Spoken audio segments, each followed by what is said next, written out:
Voici l'image que nous allons utiliser pour étudier la perspective à un point de fuite pour commencer. Il s'agit de la même image que nous avions déjà analysée lorsque nous avons commencé à travailler sur la ligne d'horizon. Cette fois, nous allons nous concentrer sur la perspective à un point de fuite. Avant d'aller plus loin, rappelons d'abord la ligne d'horizon que nous avions identifiée lors de la partie précédente du cours consacrée à ce sujet. Sur la ligne d'horizon, on trouve ce que l'on appelle un point de fuite. Ce point est l'endroit vers lequel vont converger toutes les lignes de fuite de l'image. Mais avant tout, prenons un moment pour définir ce qu'est une ligne de fuite simplement. En fait, une ligne de fuite, c'est une ligne imaginaire qui guide l'œil vers le point de fuite et qui crée ainsi l'illusion de profondeur et de distance. Par exemple, dans cette image, le point de fuite se situe là où les rails du train semblent disparaître à l'horizon. C'est précisément à cet endroit que les lignes qui délimitent les rails se dirigent. Elles vont vers ce point de fuite. Mais ces lignes de fuite ne sont pas les seules à converger vers le point de fuite. De nombreux autres éléments suivent le même principe. Par exemple, sous la ligne d'horizon, on peut observer les parties des rails qui dépassent ces petites traverses en bois qui vont elles aussi se diriger vers le point de fuite. De même, le chemin de gravier longeant les rails suit cette même dynamique et semble disparaître vers ce point de fuite. On peut également noter que la hauteur des buissons sur les côtés, qui est globalement la même tout le long, semble elle aussi se réduire et converger vers le point de fuite. Et si nous regardions ce chemin de gravier directement de face, il apparaît comme une ligne droite et uniforme, mais en perspective, à mesure qu'il s'éloigne, il se rétrécit et disparaît à l'horizon, précisément à notre point de fuite, comme le font les rails.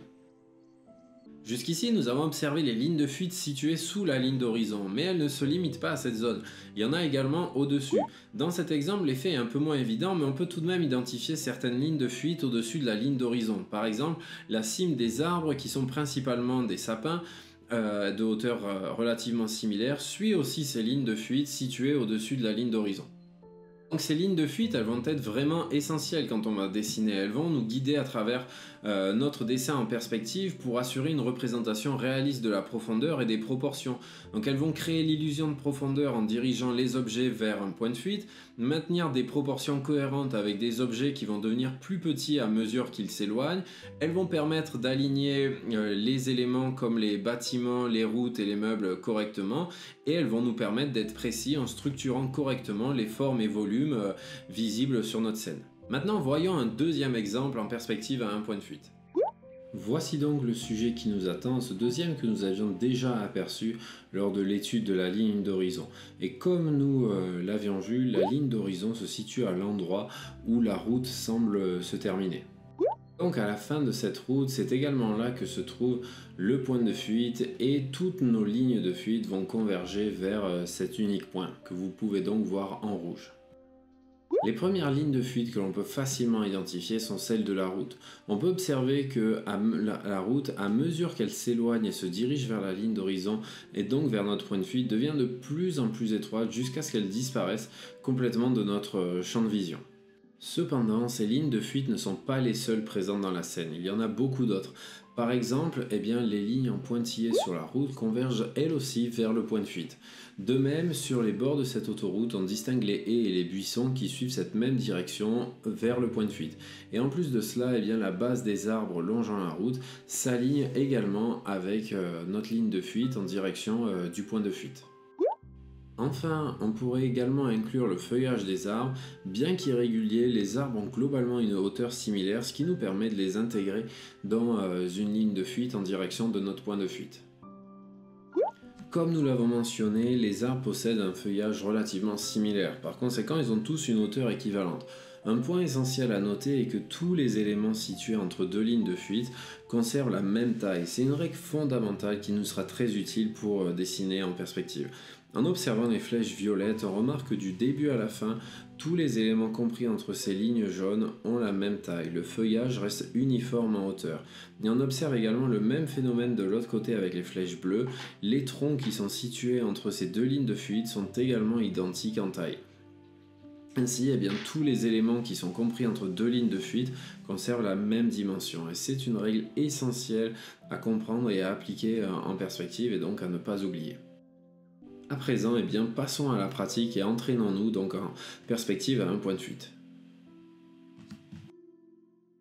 Voyons maintenant comment travailler avec la perspective à un point de fuite. Donc là j'ai ma ligne d'horizon telle que vous pouvez la voir et je vais venir y placer donc un point de fuite vers laquelle toutes mes lignes de fuite vont converger. Donc je vais le placer au centre puisque bien souvent le cadrage se fait avec un point de fuite au centre quand on a un dessin. Mais on peut tout à fait la placer sur le côté. Et maintenant, on va voir comment faire pour tracer des boîtes en perspective à un point de fuite. Et c'est quelque chose qu'on va faire très souvent puisque, au final, tout peut être construit à partir de boîtes. Une chaise, une voiture, un immeuble, etc. Donc les boîtes vont nous être vraiment très utiles et déjà apprendre à bien maîtriser cela devrait nous aider. Donc, je vais commencer donc par dessiner une boîte de côté 3 cm. Comme cela c'est suffisant, et en perspective à un point de fuite, donc on voit une face qui est vers nous, qui est vers l'avant. Ensuite toutes les autres vont converger vers le point de fuite. Donc pour cela je viens tracer mes lignes de fuite. Mes lignes de fuite partent de chaque coin de cette face là. Donc là je trace ces trois là. Ensuite, celle d'en bas, je ne vais pas la tracer tout de suite puisque les faces qui partiraient de la ligne de fuite d'en bas ne sont pas visibles, mais on le verra après. Ensuite, là, je viens tracer cette ligne sur ma ligne de fuite qui est en fait ma profondeur. Donc, je détermine la profondeur que je souhaite et ensuite, je trace en m'aidant de cette ligne de fuite. Là également, je peux venir tracer cette face et donc la fermer en me servant de la ligne de fuite. Aspect intéressant et important, toutes mes lignes horizontales là, que vous voyez, celles-ci, sont parallèles, tout comme les lignes verticales sont parallèles en un point de fuite. Quand on est à un point de fuite, c'est comme ça que ça marche. Ensuite, si je le souhaite, je peux venir tracer donc les faces qui ne sont pas visibles. Donc là, on aurait cette ligne-là, cette autre ligne verticale que je peux venir faire en pointillé, et ensuite, j'aurai cette quatrième et dernière ligne de fuite qui viendrait donc fermer mon cube, fermer ma boîte.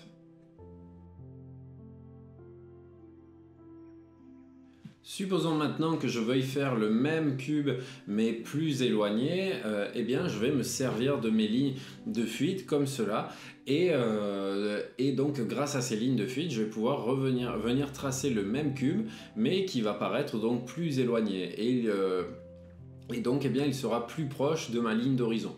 Donc je vais dessiner ce cube là à l'aide de mes lignes de fuite. Il va être dessiné de façon plus petite, mais dans la réalité ces deux éléments là auraient la même taille puisqu'on peut voir qu'ils sont compris entre les mêmes lignes de fuite. Un autre élément qui est important et qu'il faut prendre en compte selon l'effet que l'on recherche, c'est que les éléments qui vont être sous la ligne d'horizon vont être vus du dessus, tandis que ceux qui sont au-dessus de la ligne d'horizon vont être vus d'en dessous. Par exemple, là sur les deux cubes que j'ai tracés, on peut voir la face du haut. On peut voir leur dessus puisqu'ils se trouvent sous la ligne d'horizon. Maintenant, si je venais à tracer une nouvelle boîte au-dessus de ma ligne d'horizon, je ne verrai pas sa face du dessus. Par contre, je verrai sa face d'en dessous puisque là, il serait vu d'en dessous. Donc là, je n'ai pas forcément besoin de venir tracer cette quatrième ligne de fuite puisque ça passe par l'arrière. Et vous verrez qu'avec la pratique, vous arriverez à reconnaître quelle ligne de fuite il y a besoin de tracer ou pas. Mais au début, ça peut être rassurant de toutes les tracer. Et donc on se retrouve avec cette boîte dont on voit la face du dessous. A noter également que pour cette boîte, on peut remarquer que les lignes verticales sont parallèles entre elles, les lignes horizontales le sont aussi entre elles.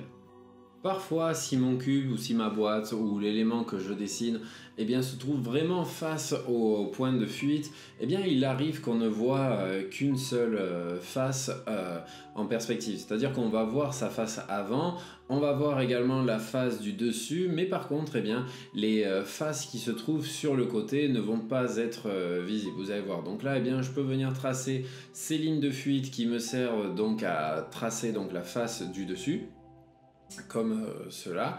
Par contre, eh bien, pour mes faces qui se trouvent sur le côté, eh bien, si je venais à tracer les lignes de fuite qui partaient des coins comme celui-ci, là, les coins sur les côtés, eh bien, la ligne de fuite serait à l'intérieur de mon cube, donc elle ne serait pas à l'extérieur et donc eh bien, on ne le verrait pas. Donc si je venais tracer toutes les lignes de fuite, on se retrouverait avec ces lignes en pointillés là et ces faces qu'on ne pourrait pas voir et qu'il faudrait s'imaginer.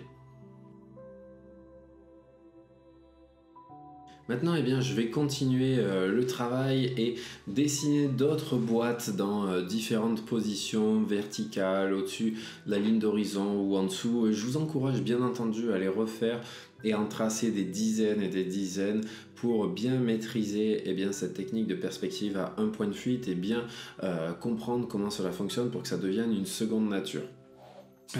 Petite remarque par rapport à tout à l'heure et à ces deux cubes qui sont de la même taille.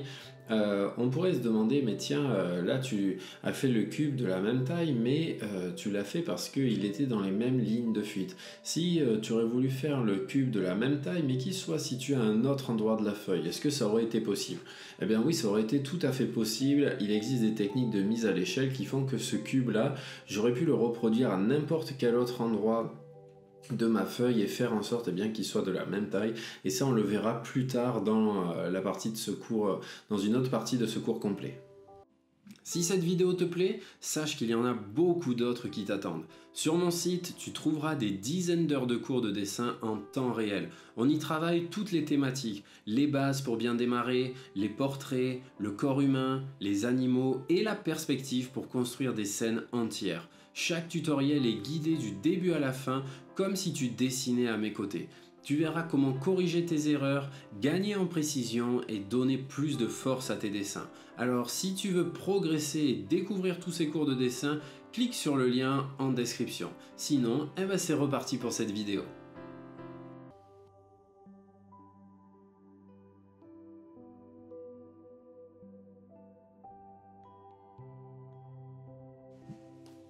À présent, eh bien, réalisons ensemble un dessin tout à fait simple en perspective à un point de fuite. Donc je commence par venir tracer ma ligne d'horizon à cet endroit-là de ma feuille. Puis eh bien, au centre, je vais venir y placer un point de fuite. Partant de là, eh bien, je vais imaginer pourquoi pas une route. C'est souvent ce que l'on peut remarquer dans une perspective à un point de fuite. Donc eh bien, je viens tracer ces bords comme cela avec mon crayon gris. Quand je trace mes lignes de fuite, j'essaye d'être assez léger pour veiller à bien les effacer par la suite. Et je vais repasser eh bien, en bleu sur les lignes de mon dessin. En l'occurrence, là, les lignes de ma route correspondent aussi à mes lignes de fuite, donc je repasse sur l'intégralité. Partant de là, eh bien, je peux venir tracer le marquage au sol de ma route. Je peux venir faire les pointillés comme on peut les voir ici. Et plus on va se rapprocher de la ligne d'horizon, et plus ils vont devenir fins et petits. Donc eh bien, c'est ce que j'essaye de faire aussi. Plus tard dans le cours, on verra une technique qui permet eh bien, de représenter les mêmes éléments comme cela, de les multiplier en veillant à ce que ce soit exactement les mêmes. À côté, eh bien, je peux venir tracer, pourquoi pas, un bâtiment. Donc, eh bien, je vais commencer par réaliser une boîte, comme on l'a vu jusqu'à présent. Et voilà, donc je trace sa face avant. Donc, je le fais avec la règle, mais si je voulais que ce soit parfaitement, des faces parfaitement droites, je me servirais de l'équerre. Maintenant que c'est fait, eh bien, je peux venir donc tracer les lignes de fuite qui vont me permettre eh bien, de donner du volume à mon bâtiment. Donc eh bien, je viens relier les trois coins par lesquels eh bien, je vais pouvoir venir tracer ma profondeur. La quatrième ligne de fuite ne me servira à rien puisqu'elle traverse la face que j'avais déjà dessinée. Et donc, eh bien, en me servant de mes lignes de fuite, je peux venir tracer la profondeur de mon bâtiment. Là, voilà, j'ai une ligne horizontale qui est parallèle donc aux autres, et ici une ligne verticale parallèle également aux deux autres lignes verticales.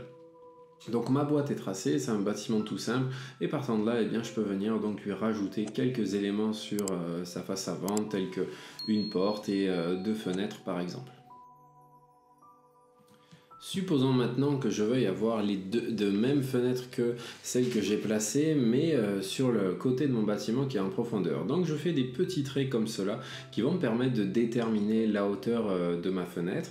Et ensuite, eh bien, partant de ces points-là, je vais relier en direction de mon point de fuite comme cela, et ainsi eh bien, je saurai que ma fenêtre doit être placée entre ces deux lignes de fuite. Et donc, eh bien, je peux venir les tracer. Ma hauteur, c'est une ligne verticale parallèle à toutes les autres lignes verticales comme ce que l'on avait vu, tandis que la largeur de ma fenêtre, eh bien, je la réalise à l'aide de mes lignes de fuite. Et ensuite, eh bien, je peux venir donc placer la seconde.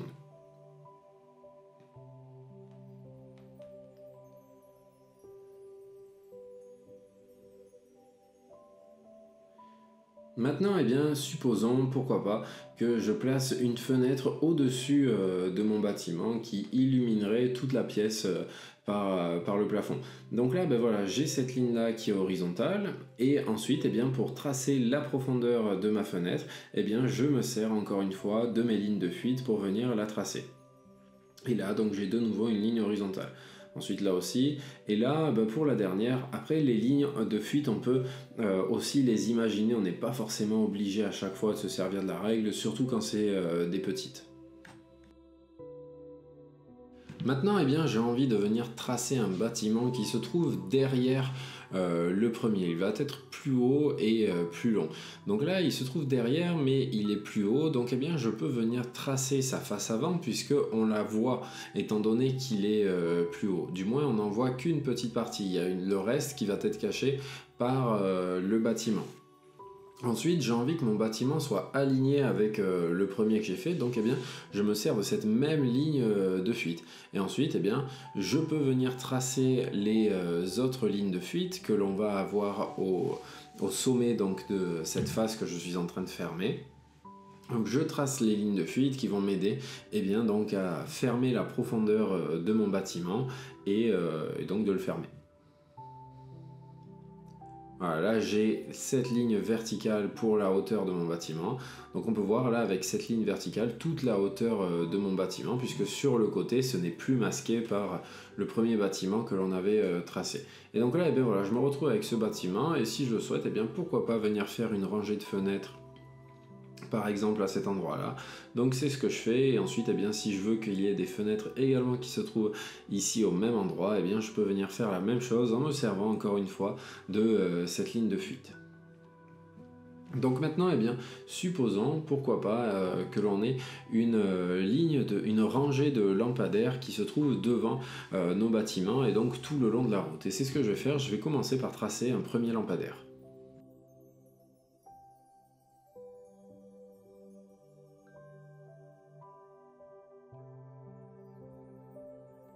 Voilà, donc maintenant que mon lampadaire est réalisé, eh bien, je peux venir donc tracer deux lignes de fuite, une qui va partir de la partie basse de mon lampadaire et une seconde qui partira de sa partie haute. Et de cette manière-là, eh bien, je vais pouvoir venir placer plein de lampadaires tout le long de ma route et entre ces deux lignes de fuite, et de ce fait-là, je sais que tous mes lampadaires seront de la même taille.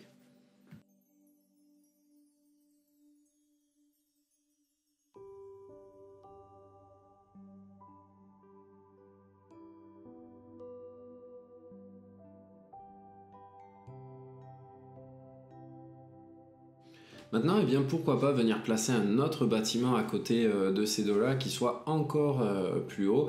Donc je peux venir tracer sa face avant. Et là, eh bien, je ne peux pas la tracer en intégralité, encore une fois, parce qu'elle est bloquée par mon autre bâtiment.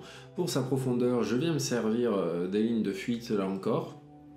Je vais repasser en bleu sur la profondeur que je souhaite donner à mon bâtiment, comme cela. Donc on conserve les mêmes règles, hein. À chaque fois c'est vrai que le dessin en perspective c'est très robotisé presque, hein, mais voilà, c'est ce qui permet d'avancer correctement. Et donc là, eh bien, pour ma hauteur sur le côté, eh bien, encore une fois, je m'arrête à la hauteur du bâtiment, mais normalement, elle devrait arriver à peu près là, à peu près par là, en direction de mon point de fuite. Mais là, vu qu'il y a le bâtiment qui est placé devant, eh bien, je ne peux pas la réaliser. Et ensuite, eh bien, je peux venir donc décorer un petit peu mon bâtiment à la manière de ce qu'on peut voir, par exemple, dans les grandes villes.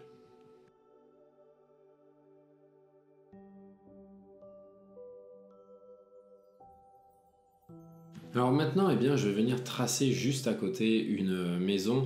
Alors c'est une maison qui va être très grosse, hein, presque de la hauteur de mes bâtiments.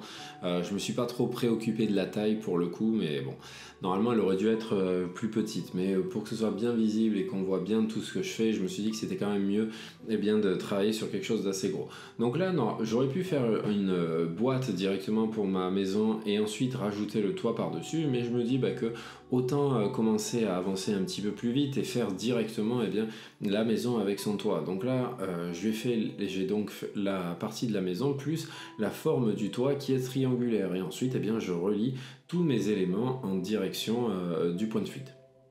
Maintenant, eh bien, je vais venir fermer ma maison. Donc j'ai cette ligne verticale pour le mur de ma maison que je trace par ici. Je ferme par là. Et ensuite, eh bien, la ligne du toit va être parallèle à la ligne que l'on avait tracée précédemment pour le toit aussi. Et ça, on verra plus précisément plus tard dans le cours comment réaliser des éléments inclinés en pente comme notamment les toits, et faire en sorte d'avoir le bon angle. Mais là, vous voyez, on se retrouve avec une maison tout à fait crédible, et je me retrouve donc avec une porte aussi sur le côté, donc que j'ai tracé, bien entendu, en m'aidant donc de mes lignes de fuite. Maintenant, eh bien, supposons eh bien, que je rajoute d'autres éléments, ce sera les éléments finaux de mon dessin, comme par exemple des arbres qui vont être tout le long de cette route. Donc je commence par venir en tracer un, puis je vais venir tracer donc des lignes de fuite. Je peux venir en tracer une au pied de l'arbre, puis une autre à la cime de l'arbre. Si on le souhaitait, si on voulait connaître la hauteur précise du tronc, on aurait pu également tracer une troisième ligne de fuite qui partirait donc du haut de mon tronc. Mais bon, voilà, donc je peux tracer des arbres qui deviennent donc de plus en plus petits jusqu'à ce qu'ils se rapprochent de notre ligne de fuite.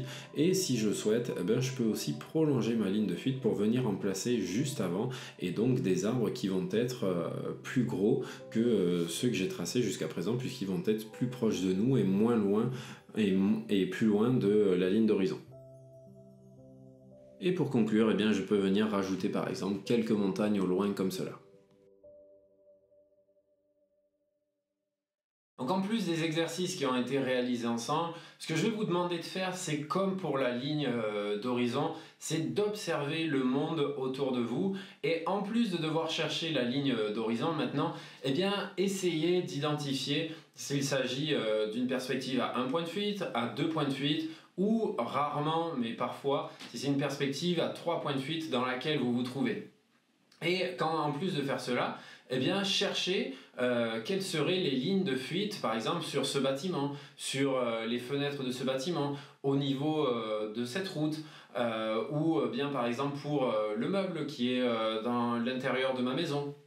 Donc à chaque fois, eh bien, cherchez où se trouveraient les points de fuite, les différentes lignes de fuite, et bien entendu de quel type de perspective il s'agit. Et bien faire cela au quotidien dans votre environnement, ça va vraiment vous faciliter la vie et vous permettre d'encore mieux intégrer et de comprendre encore mieux comment fonctionne la perspective. En fait, la perspective, elle est vraiment partout autour de nous, et le fait d'apprendre à observer le monde avec des yeux un petit peu différents, eh bien, ça va vraiment vous permettre de vous améliorer. Ça prend que quelques secondes quand vous êtes au travail, quand vous êtes en voiture ou en classe si vous êtes encore étudiant. Et le fait de faire cela, ça va vous aider eh bien, à rendre la perspective encore plus naturelle pour vous.